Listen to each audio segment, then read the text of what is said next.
The first Soviet offer to the 6th Army asking it to surrender was sent on the 1st of December 1942, but Paulus ignored it. And after receiving Hitler's approval, Manstein's Army Group Don issued its orders for the Stalingrad relief operation. Manstein was hoping for the 57th Panzer Corps to begin its relief attempt on the 3rd of December, while the 48th Panzer Corps would start their attacks on the 9th. The 6th Army would also launch a breakout to the southwest, aiming to link up with the 4th Panzer Army and assist in its task of expanding the size of the corridor. Just a quick note about the name of the operation. In German it's called Wintergewitter, which means a winter thunderstorm. But this meaning is lost in the English translation, where it is often shortened to just winter storm, or sometimes winter tempest. But still, the thunder part of the thunderstorm is missing, which is important because Paulus's breakout plan was eventually called Operation Donnerschlag, Operation Thunderclap. So it was thunderstorm and thunderclap. But if you miss out the thunder part, you have winterstorm and thunderclap, which makes it sound as if these are two separate operations. Well, no, the names indicate that these two operations were meant to complement each other. A thunderclap is part of a larger thunderstorm, much like the breakout operation was part of the wider relief effort. Therefore, in this series, we're going to refer to it as Operation Winter Thunderstorm, so that the complementary nature of the two operations isn't lost upon translation. Paulus informed Manstein that he could only muster 13 or 14 panzer or motorised battalions for his breakout operation. These battalions would come from the 14th Panzer and the 3rd and 29th Motorised Divisions, although there was a chance for an additional 5 battalions to be cobbled together by the rest of the army just before the breakout was launched. Thus, at best, Paulus would have a whopping 19 battalions for his breakout operation. Effectively, Paulus had a breakout force of perhaps 2 motorised divisions worth of troops, and that's only if he received all the necessary supplies and fuel, and assuming those battalions were at full strength. This really wasn't a sufficient force to do what was needed. His army was also in dire shape. The 389th Infantry Division had 2,000 combat troops left. The 305th Infantry Division, still fighting in the Barricade Factory, had about 1,000 men left. And on the next day, the 2nd of December, the assault company of the 44th Infantry Division, fighting with the 305th Infantry Division, would be transferred back to its parent division because every man was needed in the west. This assault company had just 38 men left. Many men were also wounded, with 4,000 to 6,000 being reported trapped in the pocket at this point. Only a few hundred were being flown out of the pocket per day, and one of these was Hyacinth Graf-Strachwitz von Grosszucker und Kamenetz, who was wounded at some point in late November or early December. He was reluctant to leave, but was ordered to do so by Huber, sparing him from 6th Army's fate, and allowing him to go on to fight another day. Worse, the Soviets were placing pressure on the pocket itself. Rokossovsky ordered the 21st and 65th Armies, as well as the right wing of 24th Army, to go on the offensive to test the German defences and see where the best place for the Don front to conduct its main attack was. These attacks achieved nothing, with only one hill seized from the 44th Infantry Division for a lot of casualties. Rokossovsky therefore doubled down and ordered heavy assaults for the next day, and asked Yeremenko to conduct his own supporting attacks, which he would. But Yeremenko had his eyes on the south, with General Trofanov realising that he didn't have sufficient forces to form a defensive line along the Aksay River. So he opted to attack Kotelnikovo first and then establish a line there. However, his weak and exhausted forces were covering a front 140 kilometers in length with no flank protection and faced Raus's 6th Panzer Division, which, when it all arrived, would have 100 panzers and 42 Sturmgeschütz assault guns. Trofanov was therefore outmatched, which was why, when the 81st Cavalry Division tested the German defences at Kotelnikovo, it made no progress. The Soviets expected that the relief attack would come from the Don and Shur area, since this area was just 52 kilometers from the pocket. Vatutin therefore reinforced the 5th Tank Army with the 5th Mechanized Corps and transferred over the 1st Tank Corps and the 216th Tank Brigade to give the army 2 entire corps to deal with any potential German relief operation. They also launched fresh offensives, which would continue over the next couple of days to tie down Axis forces, and made some minor progress. Although it's worth noting that, with about 1,000 combat troops left, Romanian 1st Armoured Division somehow halted the attack by 47th Guards and 346th Rifle Divisions, each with more than 5,000 men. On the 2nd of December, the temperature plummeted to below freezing as Trofanov ordered Shapkin's 4th Cavalry Corps to encircle Kotelnikovo. But his troops were unable to do this because of a lack of fuel, and Trofanov had to delay the attack. And as arranged the day before, the attacks on the pocket went in again, this time with the 64th and 57th Armies helping out Rokossovsky's armies in the north. These ultimately achieved nothing except for sapping the strength of both sides, even if the Soviet 29th Rifle Division did manage to fight their way into Elki. Despite reporting that they had taken the village, they actually hadn't taken it. Still, Yenneker was worried and asked for the 129th Panzer Battalion to reinforce the line.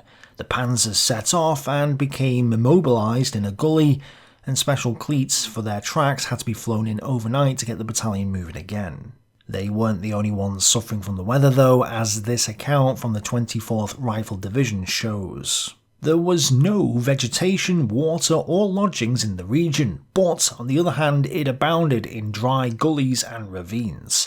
Supplying water and heat to the subunits, and especially the medical points, represented a particularly difficult problem. The temperature approached up to -42 degrees centigrade, -44 degrees Fahrenheit. The soldiers were in sheepskin coats, felt boots, quilted trousers and jackets, and caps with ear flaps. But the cold gripped the men.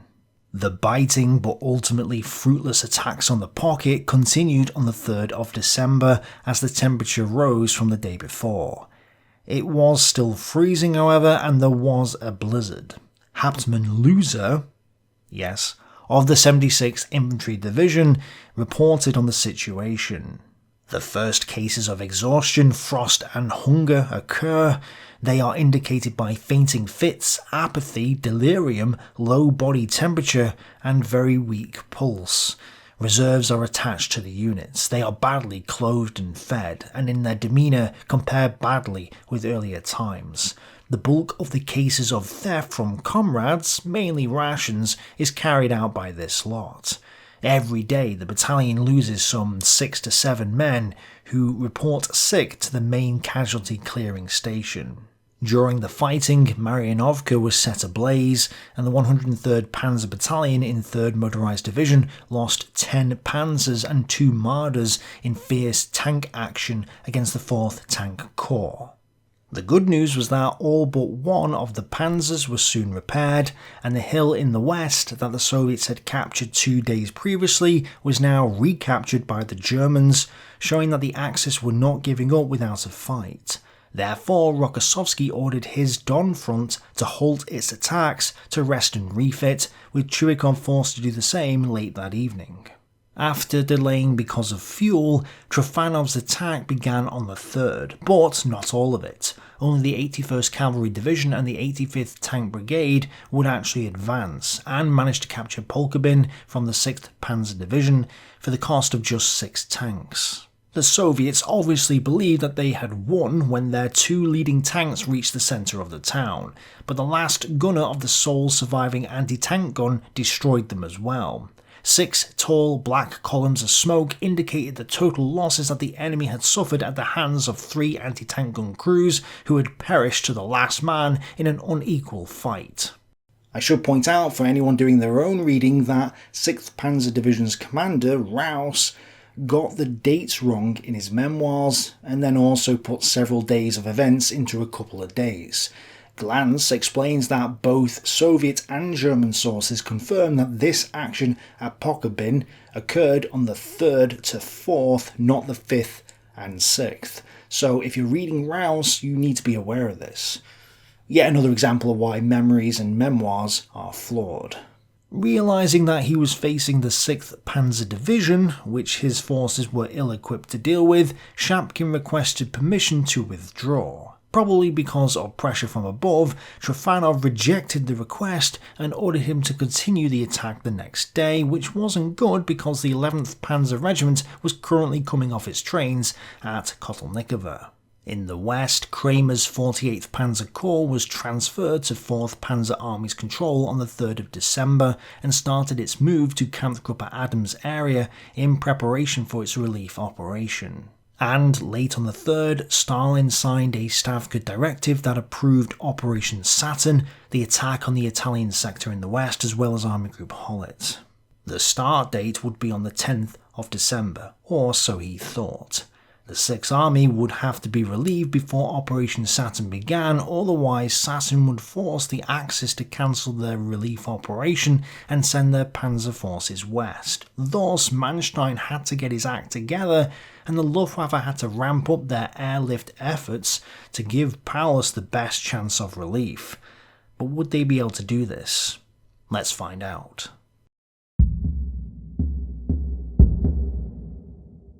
In the final days of November, the airlift had struggled. Heavy caliber artillery ammunition wasn't being flown in at all, and the number of shells being allocated to each light battery in the 6th Army had been set at 16 rounds. Heavy infantry guns were given just 2 rounds. And infantry ammunition wasn't being rationed just yet, but that would most likely change as the 6th Army was slowly eating away at its dwindling reserves. Still, the number of tons was increasing, as were the number of aircraft available, and we concluded last time that they only needed 150 to 200 aircraft to deliver the minimum 300-ton target. Well, up until the 30th of November, they didn't have the aircraft to do this, and so failed to deliver the goods. However, the number of aircraft was growing. They started off with 42 aircraft on the 24th of November, delivering 84 tons. This was actually higher than the next few days when they delivered 66 tons, 72 or 50 tons, and 28 tons. Not good. In fact, we'd say things were getting worse. But then on the 28th they found 55 aircraft all of a sudden and delivered either 28, 45 or 101 tons, depending on the source. This might be the first time they delivered over 100 tons, but 6th Army seems to be recording fewer tons than were being sent, either suggesting that planes were being shot down or that goods were being pilfered by the troops before they were registered in the pocket. Either way, on the 29th, 29 or 40 aircraft delivered 46 or 60 tons, and the second time they delivered over 100 tons occurred on the 30th, when 98 aircraft delivered 100, 129 or 161 tons depending on the source. So far, the airlift had only delivered in November a total of about 300 tons, the amount promised for a single day. But they still hadn't sent up over 100 aircraft yet, although they were close on the 30th. So it makes sense to imagine that if they started sending between 150 and 200 aircraft, that they'd actually hit the required tonnages. And on the 2nd of December, 4th Air Fleet mustered 200 transport aircraft. So surely then, they would start sending up at least 100 of these, right? You know, we should see the numbers increase over the next few days. But no, that's not what we see. On the 1st of December, 35 or 40 aircraft delivered 85 or 89 tons, depending on the source. On the 2nd, just 70 were sent up, delivering either 120 or 150 tons.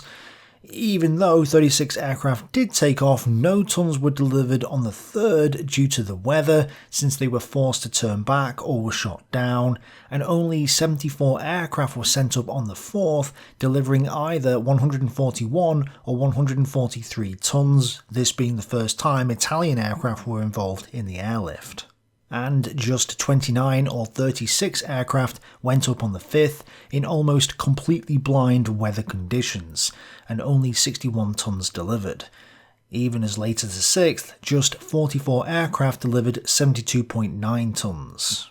What's interesting is that in the final 7 days of November, the average number of tons per day was 75, depending on the source. Yet, despite gathering a lot more aircraft, the average number of tons in the first 6 days of December only increased to about 80 tons per day. They failed to deliver any supplies on the 3rd of December, but even without this setback, the average number of tons would have been about 96 tons, which again is very low. They have enough aircraft to deliver 300 tons by the 2nd, yet only managed an average of 96 if we don't count the day that they couldn't fly. So what's going on here? Why were so few aircraft being sent up into the skies? The weather plays its part, but that isn't the only reason. In Bergstrom's Black Cross Red Star, it's clear that Soviet resistance was beginning to mount, and as a result, losses were being sustained in the transport wings. This would become a significant factor in the near future, but Glantz says that the Soviets were surprised by the airlift and weren't prepared to take it on until after the reorganisation effort initiated on the 5th had occurred. Therefore, Soviet resistance on its own doesn't explain why they're not sending up more of their available aircraft at this point. The mystery is why the Germans weren't getting their planes into the sky, and there's only a handful of potential reasons for this. It's not a lack of escorts. In fact, the slow-moving transport aircraft may have actually been hindered by their fighter escorts. The transports flew low to the ground in ones or in small groups, and used the cover of the clouds and fog and snow to sneak past the Soviet defences.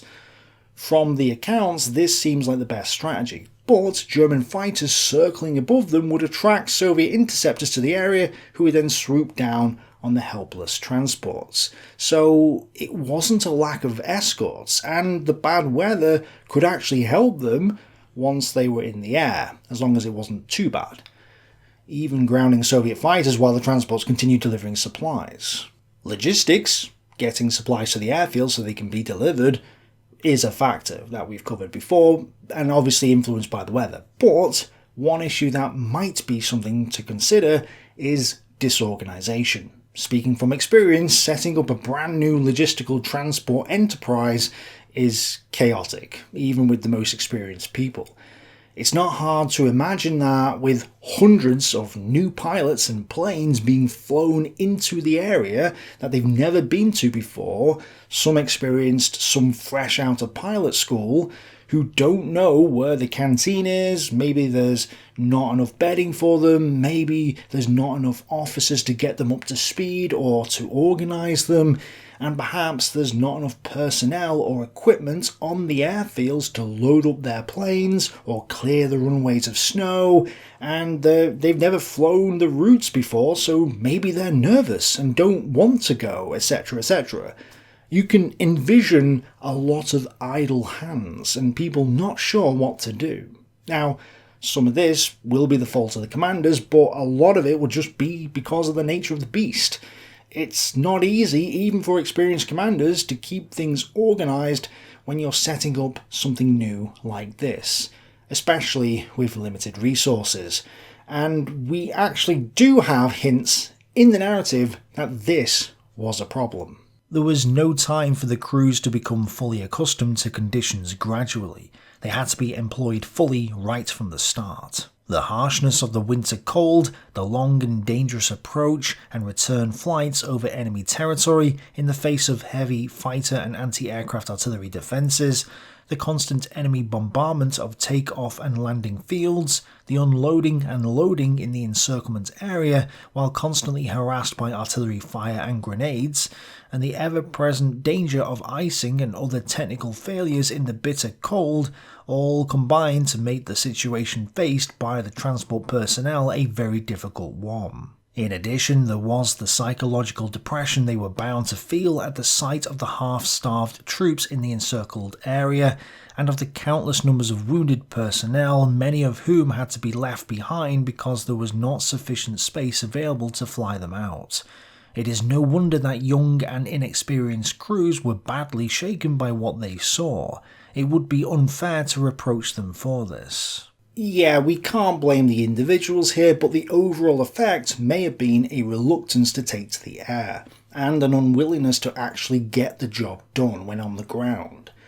Hayward mentions that the ground personnel were overtaxed when clearing snow from the runways and keeping the plane engines warm, suffering from a lack of the necessary maintenance equipment, partly because some of it had been abandoned during the Soviet advance. Still, there were more hints besides. Viktor Karganenko had been in charge of the airlift until the 29th of November, when Fiebig had taken over.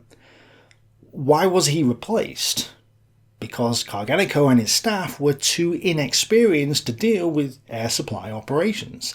The fact that he was replaced suggests that he hadn't got to grips with the situation, and that there was disorganisation at the airfields. Richthofen wrote exactly this on the 28th of November. Air supply leader Karganenko is not working out, despite constant and detailed exhortations.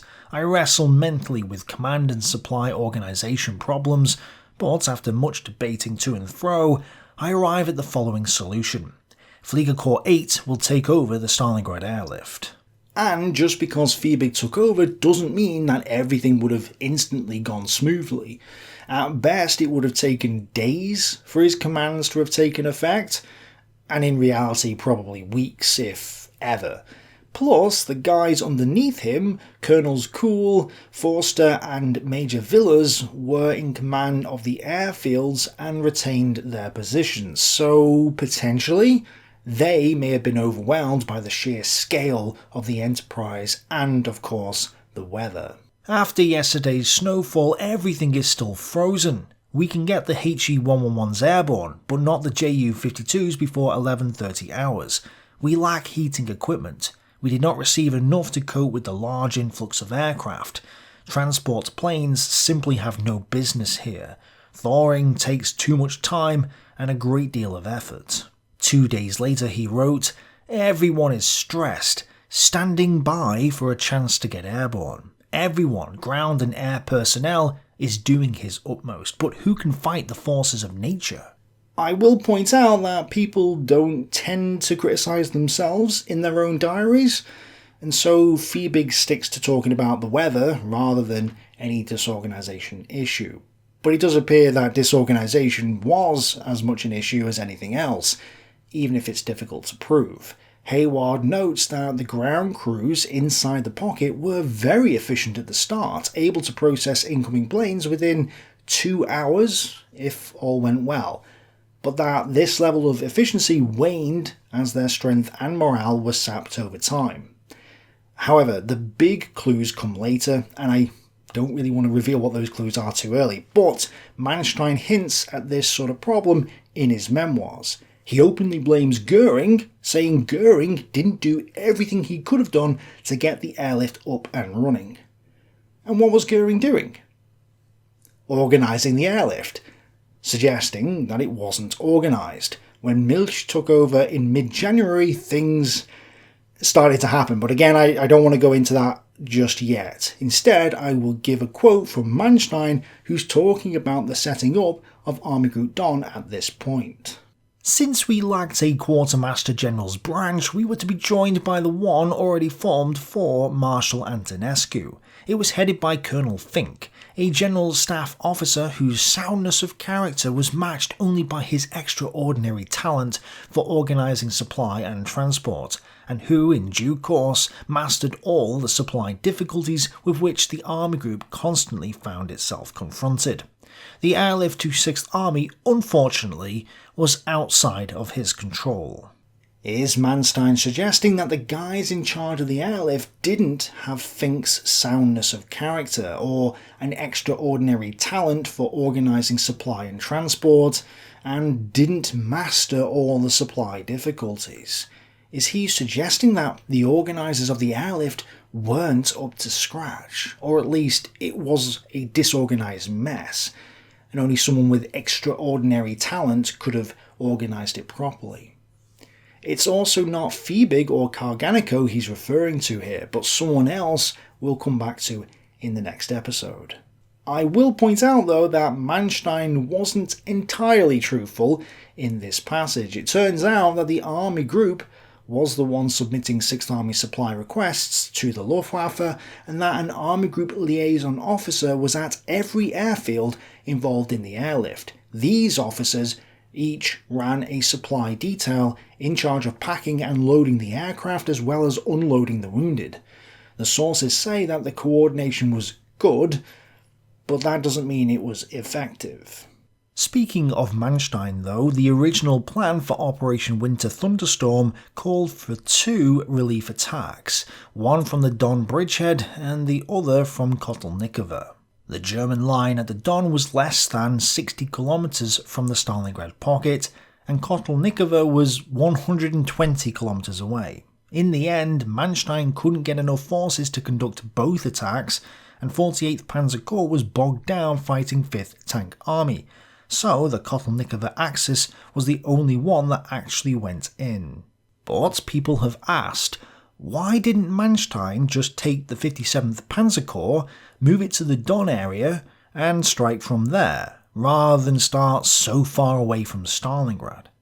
I mean, spoiler, his relief attack ended up going 70 kilometers, so if he had launched it from the Don area, 60 kilometers from the pocket, then he would have reached the 6th Army, right? Well, Manstein himself actually answers this, sort of. In the circumstances, the original idea of relieving 6th Army from 2 different directions would be invalidated by the shortage of forces. The most we could hope to do now was to assemble sufficient strength in one spot. As things stood, this left only 4th Panzer Army eligible for the attack. It had a shorter mileage to cover to Stalingrad, and did not have an obstacle like the Don to negotiate. It was also reasonable to hope that the last quarter from which the enemy would expect a relief offensive was anywhere east of the Don, as the whole situation made it extremely risky for the Germans to assemble large forces in that area. For the very same reason, he had initially put out relatively weak forces in the direction of Kotelnikovo for protection of his siege front. Here, for the time being, 4th Panzer Army was faced with only 5 enemy divisions, whereas the enemy on the Schur had already 15 divisions in the line. I didn't understand why he thought the mileage to Stalingrad was shorter from Kotelnikovo than from the Don, so I instantly assumed that this was some sort of mistake. I double-checked with another English edition of Manstein's Lost Victories, and they both say the same thing. So then I checked a German copy that I found online and discovered that, according to Google Translate, the bit about the mileage being shorter from Kotelnikovo wasn't in there. Or at least, I can't see it. So this might be a mistranslation.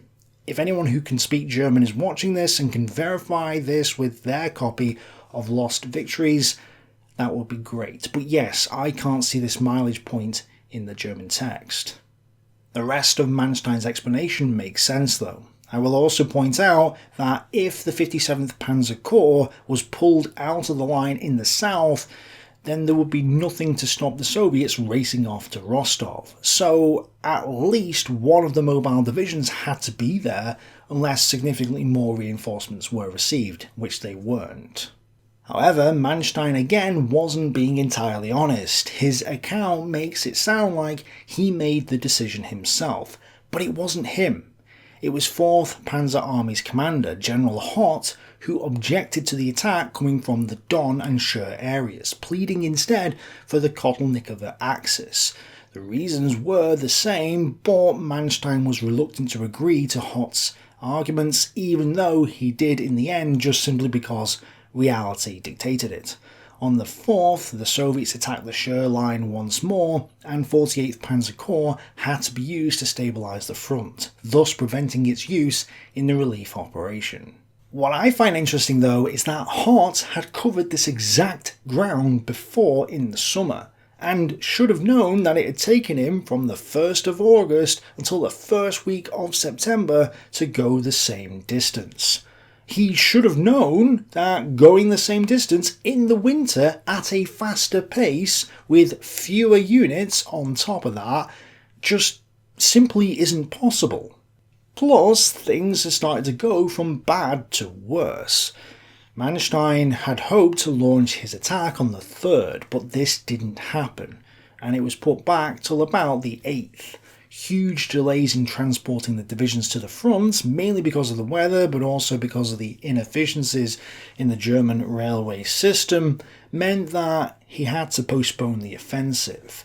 But the delay was also caused by the OKH's and Hitler's decision to keep the 17th Panzer Division in Army Group B's reserve until after the relief attempt had been started. This would leave him with just the 6th and 23rd Panzer Divisions when the latter arrived, plus infantry forces to mount his relief attempt, which would probably not be adequate. It is a sign of how low German fighting strength in the theatre had sunk that out of the entire Wehrmacht, Manstein could assemble a single corps, just 2 divisions, for the relief offensive. Thus, at a time when the 6th Army was eating away its stocks of food and ammunition and the Luftwaffe was failing to send up its planes into the skies, Manstein was struggling to assemble the forces he needed to mount his counter-attack. Time was slowly ticking away to rescue the situation at Stalingrad, and every day was making success ever more unlikely. On the 4th of December, the news floated about the German lines inside Stalingrad saying that the siege was over, the relief force had come, and that from the next day the food ration would be back to normal. It was soon discovered that this was only a rumour, crushing morale at this delicate time.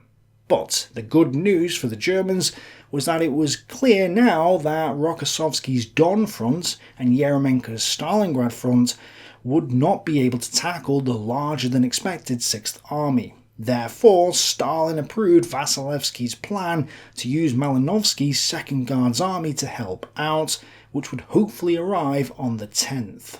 In the meantime, Yeremenko and Rokossovsky kept attacking the pocket in order to weaken their enemy, and given the weather, the terrain, and the fact that the Germans were dug into formidable positions and still being supplied to some extent, this task was easier said than done. Rokossovsky's forces attacked once more, with several hills being taken, most being quickly lost again, but the main effort was against the 44th Infantry Division at Hill 124.5. Here a small protrusion was formed by the 27th Guards and 24th and 304th Rifle Divisions, with support from the 91st and 121st Tank Brigades, and the advance almost succeeded in penetrating the line. The Germans had to scramble to find a counter-attacking force, which they ultimately wouldn't do until the next day. After detraining at Kotelnikovo, the 150 tanks of 11th Panzer Regiment attacked the 81st Cavalry Division just as they were beginning their own advance. The Soviet cavalrymen were caught off guard, had no chance anyway, and were quickly overwhelmed. Gripped by paralysing terror, the Soviets suddenly saw more than 200 tanks and armoured vehicles descend from the hills and fall upon their columns. From close range, 200 guns opened fire on tanks, artillery and vehicles. Flames shot up, columns of black smoke from tanks that had been hit rose into the sky, trucks were overturned and burning. 300 machine guns took a terrible toll among riders and horses. Those who escaped this inferno tried to get across the river, but the thin ice broke. Men, tanks and equipment disappeared into the cold waters. The 81st Cavalry Division was surrounded at Pokkelbin by 1400 hours, had their pockets squeezed by panzers and panzer grenadiers, and after a hard day's fighting in the village, the Soviet division was obliterated, with small groups of survivors managing to slip the noose by wading through the marshes in the area. The remains of the 81st Cavalry Division and 85th Tank Brigade withdrew north, with 6th Panzer Division chasing them, hurting them even more, after which they entrenched in new defensive positions. At least 2,000 men, but possibly 3,500 were killed, wounded or captured, and 2,000 horses were captured by the Germans as well, with perhaps as many as 56 Soviet tanks destroyed.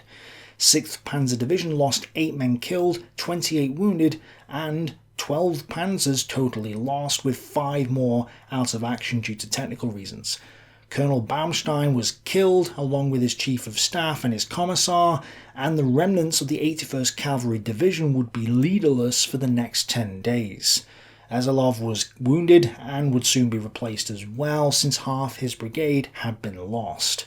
Shapkin's cavalry corps was effectively put out of action, and this was a stunning reversal for the Soviets. However, Shapkin still ordered the 61st Cavalry Division to continue its advance on Kotelnikovo from the east, probably trying to distract 6th Panzer Division from devouring what was left of the other division. With 1 in 6 of Trofanov's combat formations gone and half his tanks, he had no choice but to appeal to Yeremenko and Vasilevsky for help, and the result was that Tanishchin's 13th Tank Corps plus 4 more units would soon be sent to the 51st Army, arriving on the 9th. This defeat also prompted the Stavka to form the 5th Shock Army the next day, so Raus's one division had already had a huge operational impact, even though it had only just arrived. Overnight on the 5th of December 1942, the temperature dropped to around freezing, and up to 20 centimeters (7.8 inches) of snow fell on the ground, causing all sorts of problems for the units on the ground and in the air. In the west, Kramer was replaced as commander of the 48th Panzer Corps by Lieutenant General Otto von Knobelsdorff. The former commander, General Heim, was now coming under intense pressure from the Führer, with Hitler on the 5th of December issuing an exhaustive critique of 48th Panzer Corps' performance. He was convinced that the reason the lines had broken was because of the 48th Panzer Corps. Back to the south of Stalingrad, the 126th Rifle Division had caught up to the 302nd Rifle Division, and so the 51st Army could now set up a weak defence line in the area. Even so, there was a 10-kilometre gap between the 126th and 91st Rifle Divisions, and Trofanov was still trying to get 61st Cavalry Division to attack towards Kotelnikovo with 254th Tank Brigade. The attacks on the pocket went in again, achieving nothing of note as usual. But there was a change in the south, with the 422nd and 169th Rifle Divisions being transferred to the 64th Army. But apart from that, no ground was taken. And at Hill 124.5, the Germans had found the counter-attacking force they were looking for. The 177th Sturmgeschütz Battalion, Panzer Jagddetachment Langenthal, plus additional infantry reinforcements struck from the south, as the 17 tanks from Zechenius' Panzer Regiment from 14th Panzer Division hit it from the north and east. Soviet tanks operating without close rifle support were sitting ducks, and an entire company of tanks and infantry were encircled and destroyed, which drove back the Soviet line. Despite all this, the Red Army held on to Hill 124.5, and the 177th Sturmgeschütz Battalion was down to just 9 Stugs left by the end of the day.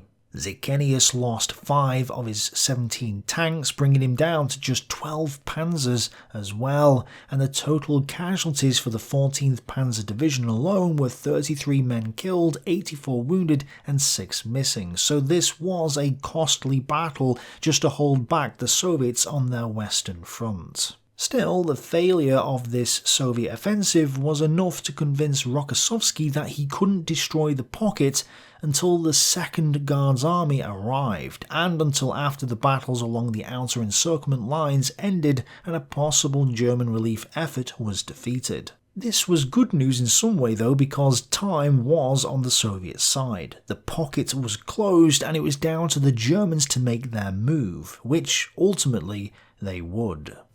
And back in Stalingrad, a slogan was making the rounds of the troops within the pocket.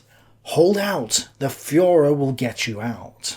In the meantime, men with jaundice were being sent back to the frontline units from the field hospitals, and new cases had to stay at the front, indicating how desperate the manpower and medical crisis was in the 6th Army. The men were bartering their valuables for food, and their worthless currency wasn't accepted anymore by anyone. Morale was boosted for the beleaguered men though, as Manstein's message was read to the troops.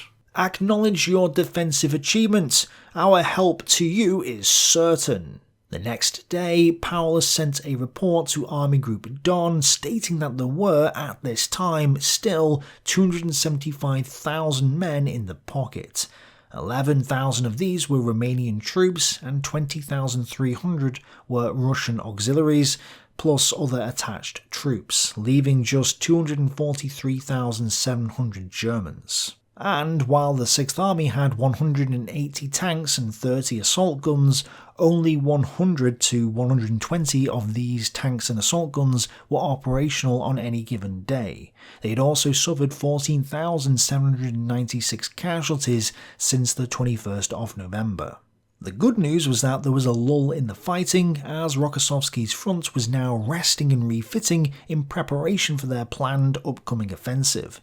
So the 6th Army was able to solidify their defences and attempt to eliminate the protrusion in their line by recapturing Hill 124.5. Several small units, mainly from the 44th Infantry with the disbanded 384th Infantry Division subordinated, and 14th Panzer Divisions, wrestled with the 24th Rifle Division, who had by now dug in on the hill. But despite some local successes, the hill remained in Soviet hands. Also on this day, a battle group from the 16th Panzer Division was sent into a counterattack against another hill on foot because they had no fuel for their armoured reconnaissance cars. When Soviet tanks appeared, the Germans were caught off guard and without anti-tank guns or artillery. The Soviets quickly tried to encircle the stricken unit. The Germans panicked and fled, and half of the group were wiped out. So I guess it's not just the Romanians who suffered from tank fright at Stalingrad. Both sides remained passive in the south, building up their strength in preparation for a future fight. That said, the Soviet commanders were distracted by events elsewhere, and Trofanov sent a string of messages to Yeremenko asking for reinforcements. Ultimately, the first week of December 1942 saw both sides facing immense problems, bringing up fresh reserves and trying to consolidate their lines.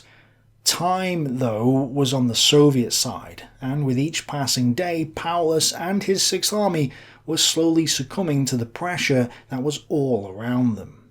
Could they hold out until Manstein launched his counter-offensive? And would Manstein be able to launch it on the 8th, as he hoped?